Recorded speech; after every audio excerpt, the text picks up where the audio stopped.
पाहू शकता आपले चिकन 65 तयार झालेत। जर तुम्ही माझ्या चॅनलला अजून सबस्क्राइब केलं नसेल तर प्लीज सबस्क्राइब करा। हाय गाईज, कशा आहात सगळे? आज आपण चिकन 65 मसाला पाहणार आहोत। एकदम साधी सोपी रेसिपी आहे गाईज। आपण हे 300 ग्रॅम चिकन घेतलेलं आहे। पाहू शकता बोनलेस चिकन घेतलेलं आहे आणि मी असे ह्याचे छोटे छोटे तुकडे करून घेतलेले आहेत आणि स्वच्छ धुवून घेतले, मी साफ करून घेतले। तर आपण ह्याच्यामध्ये हा चिकन 65 मसाला टाकून आपण हे तळून घेणार आहोत। त्याच्यासाठी हे लागणारे साहित्य मी घेतलंय। कढीपत्ता घेतलाय, प्रथम एक अंड घ्यायचंय, 2 चमचे आलं लसूण पेस्ट घेतलंय, काळी मिरी क्रश करून घ्यायची आपल्याला, धणा पावडर, जिरा पावडर आणि चवीनुसार आपल्याला मीठ टाकायचं आहे। चिकन 65 मध्ये पण मीठ असतं, पण आपण थोडंसं नावाला टाकणार आहोत, जास्त टाकायचं नाहीये। तर आपण कृतीला सुरुवात करूया। चला तर मग आपण चिकन 65 करायला सुरुवात करूया। आपण ही आलं लसूण पेस्ट टाकून घ्यायची आहे। ह्याच्यामध्ये हा कढीपत्ता थोडे बारीक असे तुकडे करून टाकायचे आहेत।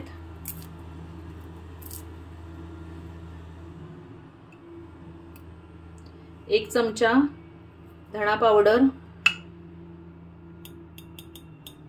1 चमचा जिरा पावडर,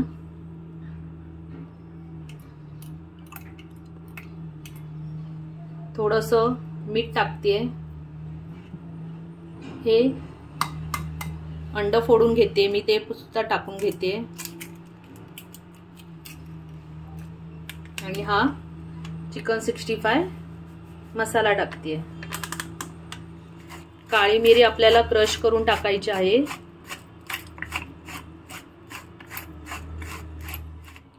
तर आपण हे आता सगळं असं व्यवस्थित मिक्स करून घ्यायचंय।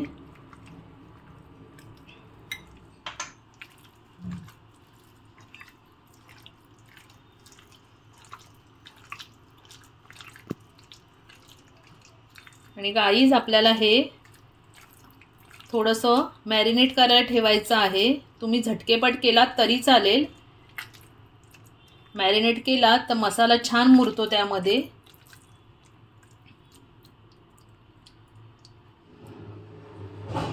गाईज अर्ध्या तासाने आपण मॅरिनेट केलेलं चिकन पाहूया आणि त्यामध्ये मी हा अर्धा लिंबू सुद्धा पिळून घेत आहे। छान टेस्ट येते, पाहू शकता।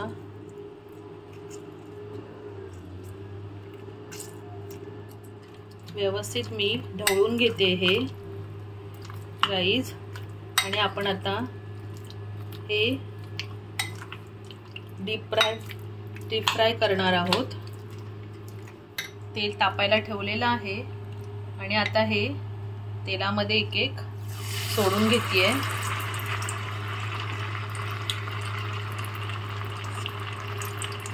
गॅस मी मीडियमच ठेवलेला आहे, तेल माझं व्यवस्थित तापलेलं आहे।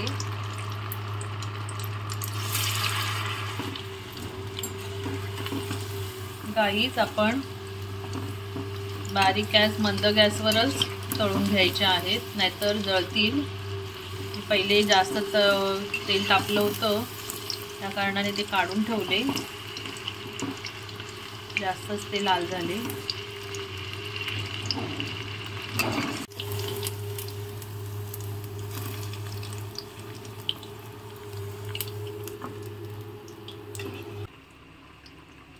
गाईज पाहू शकता आपले चिकन 65 तयार झालेत।